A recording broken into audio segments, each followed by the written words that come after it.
Hi, this is Matt once again. We're back to another video, and this is a paid request for Nicholas. Thank you so much for that. For those interested in requesting any type of videos, feel free to send it either directly to my PayPal. Do have a Cash App as well. Links are down below in the info box. I'll get to as soon as I can. And this is for Love and Mercy, a 2014 film that is about the Beach Boys co-founder and kind of leader, Brian Wilson. A story about which I didn't know much about him. Of course, I know the Beach Boys. I've liked a decent amount of their songs, Good Vibrations, among others. Remember them being featured a decent bit in that movie Flight of the Navigator with the boy and the spaceship with the voice of Paul Rubens, aka Pee Wee Herman. And I did not know that Brian Wilson went through all this stuff where he had dementia, auditory hallucinations, a big battle with depression. And this movie kind of takes place in two different timelines. Well, two different points of time. You have the 1960s version, younger version, and he's played by Paul Dano, who would later be the Riddler in The Batman, came out a few years ago. And then you have the older one in the 80s, played by John Cusack. So I thought that kind of interesting to have like two versions of the same guy. So where he was at and where he went to. And you have two stories playing out. You have the younger Brian Wilson, that he has a panic attack on a plane during the high success of the Beach Boys, and we see a montage of the hit songs that the Beach Boys had done. And because he has panic attack, he needs a bit of time for himself, so he does. He makes this album, very particular in what he wants on the album, and he seems like he wants the approval of his dad, but his dad is a complete dickhead who never really shows love. And it's like his dad and one of his cousins says, oh, this is a pretty bad album, but the Brian Wilson, he's adamant about it. It doesn't do well, but critics liked it. And then soon after he comes with the song Good Vibrations. But then he tries for other stuff, but it's just the fact that his dad isn't supportive and is a total piece of shit. The fact that these auditory hallucinations still go on. The fact that his dad sold the rights to their songs without his permission. Because he thought he was a manager. You tell that Brian Wilson was a bit despondent and just out of it. So you have that story going on. And then you have the other story going on with the older Brian Wilson, where John Cusack is under the care of this doctor, legal guardian, how you want to put it, played by Paul Giamatti.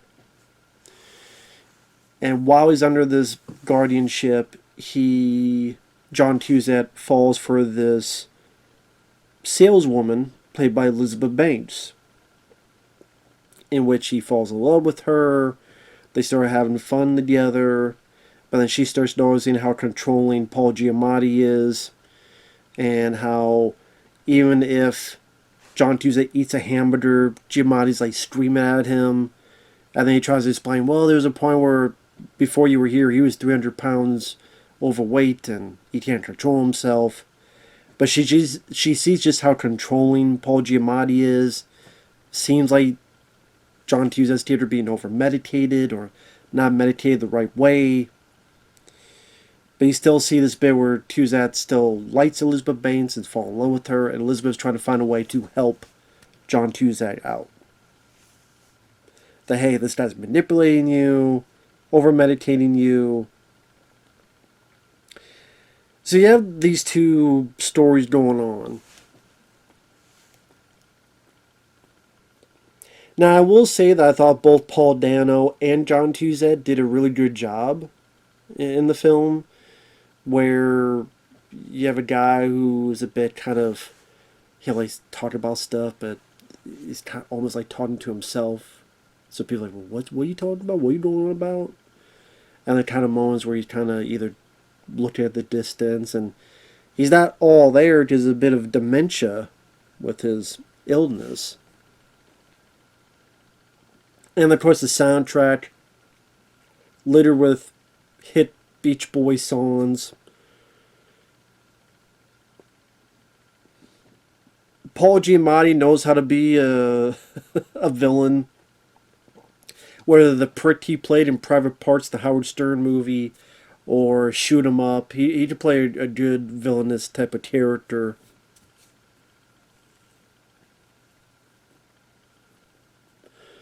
And sorry I keep like moving my jaw, just the dry air because of the heat and cold and stuff, so it affects the sinuses, so I apologize how weird that looks. But it's funny, I didn't realize my friend Mike, OCP, he reviewed this film on his channel. And he said he liked the film, but he thought that the stuff with Paul Dano was more interesting than the John Cusack stuff. Which was funny because I kind of felt the opposite, weirdly enough. Because the Paul Dano stuff with him trying to make songs, like, it's understandable to see a bit of the heyday of the Beach Boys. But I think because that part of it, it kind of just ends at a point where his dad has sold the rights. He's a bit shook up with it. And then he's kind of just he's sitting by a pool or lying in bed. And then it doesn't seem like there's a big, like, good final bit to that younger portion of the story. And so that kind of was a bit off. And it seemed a bit more about him trying to make this experimental album, which he just later on found a cult audience. And it felt like it focused a bit more on that. But obviously he still has these issues going on with his head, but I guess that's the kind of juxtaposition of his love of music, wanting to experiment, and then we see how it catches up with him with this mental illness later on in his life. But I guess the stuff with John Cusack I found more interesting because I thought the love story was kind of sweet. I thought Elizabeth Banks did what she could. John Cusack, you see the sense of kind of sad quality to the character. And especially certain moments where, like, they're having dinner with each other. And the way the director has Elizabeth Banks, like, where I'm at. And then over here, there's a mirror, like glass, and you read the reflection of John Cusack. And he's telling the story about his daughters. How he hasn't seen his family's daughters for years because he's not allowed to because of Paul Giamatti. But he's like, he does that, but I think that's fine because, I wasn't that great of a dad. And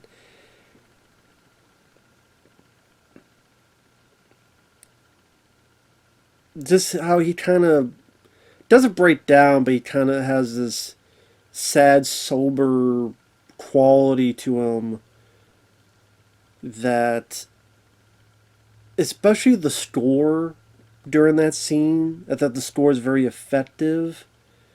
And the way Elizabeth Banks' reaction, where maybe John Cusack's character, Brian Wilson, thought that this girl was going to judge him, but she's not judging him.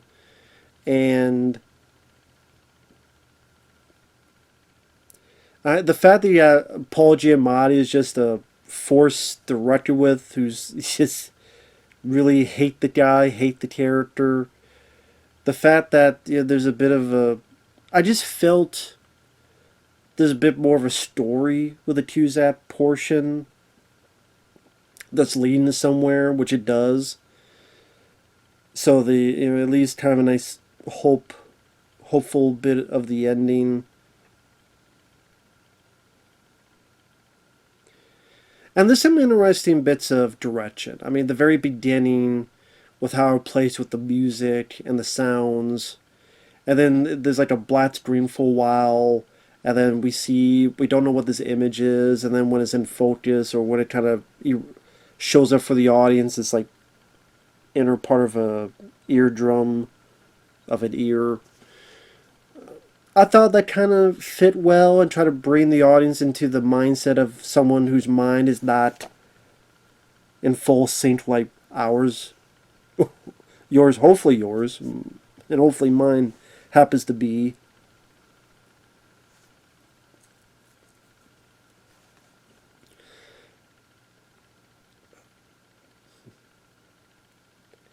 Like I said, the Paul Dano stuff I didn't mind. I didn't mind those parts. I thought they did an decent job trying to capture the '60s vibe of what was going on, and kind of the little setbacks in his psyche, like when the cousin goes, "There's no hits on this song. What are you talking about? There's no hits. It's depressing. Like we should go back to making music that we did." And the others won't tell you this, but you're bringing us down, man. But because we never saw, at least for me, I never saw, I don't know, like the cousin, not getting his comeuppance, but kind of, I don't know if Brian Wilson in real life would have called him out at one point later on, or yelled at him, or have like a, I don't know, stand up for my music moment with the guy. Or a big moment where I'm going to split up with the band, or I'm going to really assess where I'm at and really split away from them. Like I said, I think because that bit of the older part of the story, I just didn't think it had a strong finality to it. I thought that the bit where the dad goes, "Oh, I sold your music," I just didn't feel it had that strong of an impact as it was supposed to have. Maybe it did for others, but for me, it's like, oh, okay, yeah, that's a dip move. But you would think, okay, he's going to tell the others, and you think the others would be pissed too. Like, does you hear what Dad said? You hear what he said? He said all this? I didn't.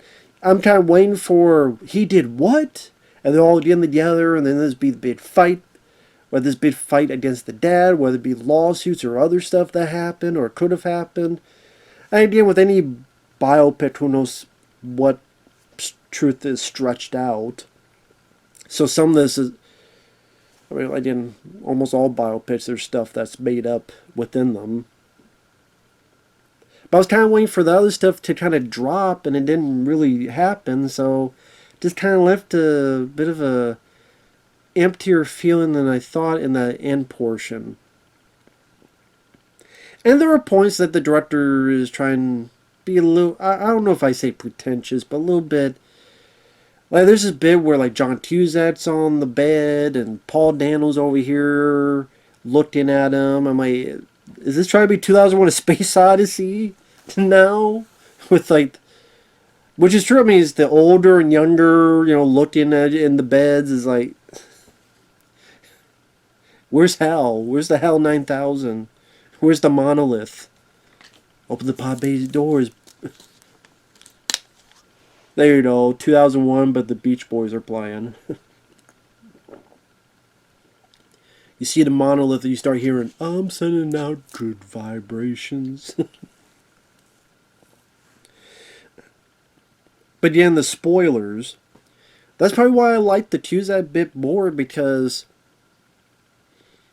she gets with someone who is a housekeeper. They're able to get these documents so that,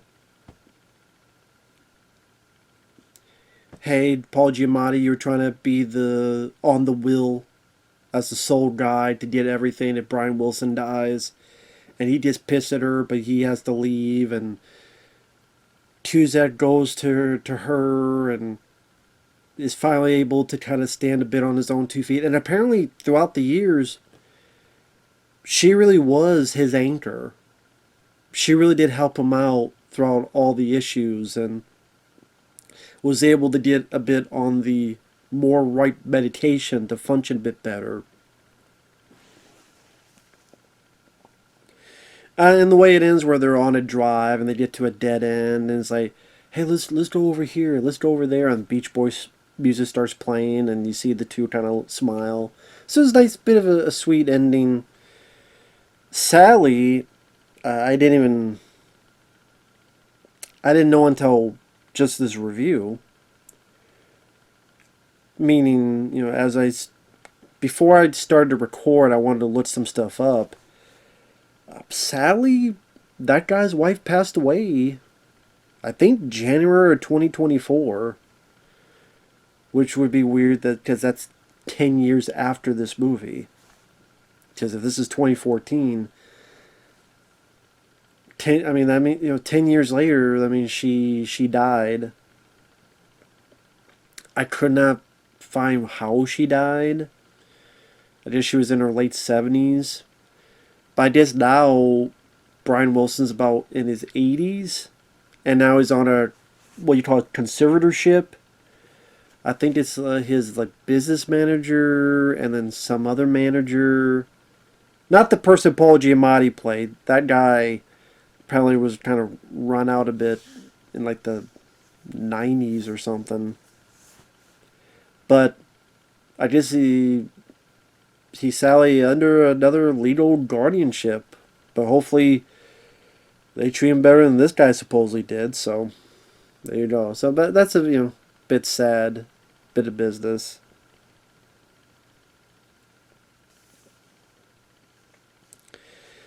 But I think with John Cusack, I really felt the sympathy for the character. Like he's trying to explain, I'm signing deals, I don't know what I'm doing, and he just at times really seems out of it. And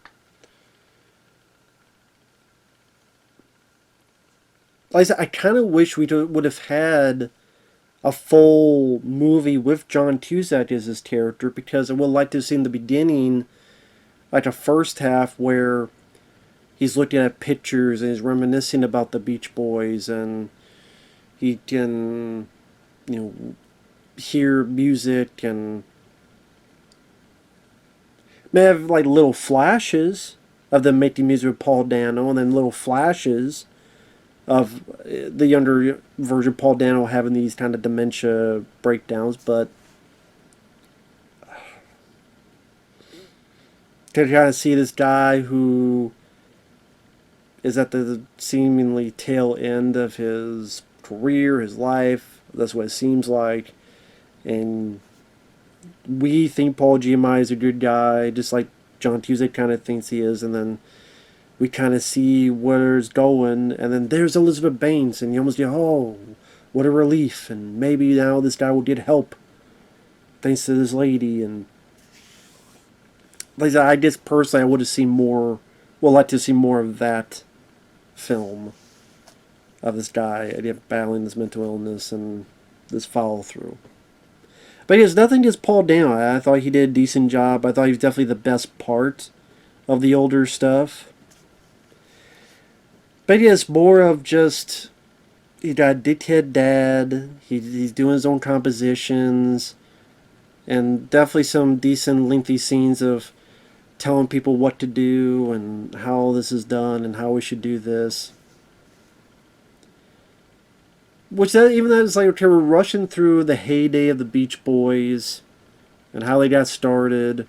We're rushing through that, which is a pretty important part, but then we're delving into, I just because again, this album didn't do well, but yet got praise later. So I can understand that. It's just, I wouldn't say it has a schizophrenic feel to it, but I almost wanna. But I did not mind it. I thought it had some interesting directing choices. I thought, of course, the music by the Beach Boys is good. I like pieces of the score. There's a few quiet moments between John Cusack and Elizabeth Banks that the score I thought really upped the ante in terms of the emotion. Paul Giamatti, some may feel is going a bit over the top at times, but still fun to see Paul Giamatti in it. Again, how much is this true? Was this doctor this villainous in real life? I don't know. Maybe it's a bit embellished, but for a movie, it definitely works in make you feel sorry for John Cusack's character. But overall, I didn't mind it. I mean, I'm a big maybe it's because I'm a big John Cusack fan as well. Because I love 1408, Grosse Point Blank, Con Air, Better Off Dead. I don't even mind American Sweethearts, which I haven't seen that film forever. So I do like John Cusack, so maybe that helps as well, being a bigger fan of him, growing up with his films, growing up with him as an actor. So it was nice to see him portray this role. And it's a film I never really heard of. And like I said, I forgot my friend Mike reviewed it. I don't know if I missed... I guess I missed his review, because I don't think I had commented on it. Unless I did, and my memory's going, which that could very well be as well. But overall, I thought this was still decent. It was a decent movie. I didn't mind it. So that said, thanks for watching. Take care, and we'll see you guys later. Bye-bye for now.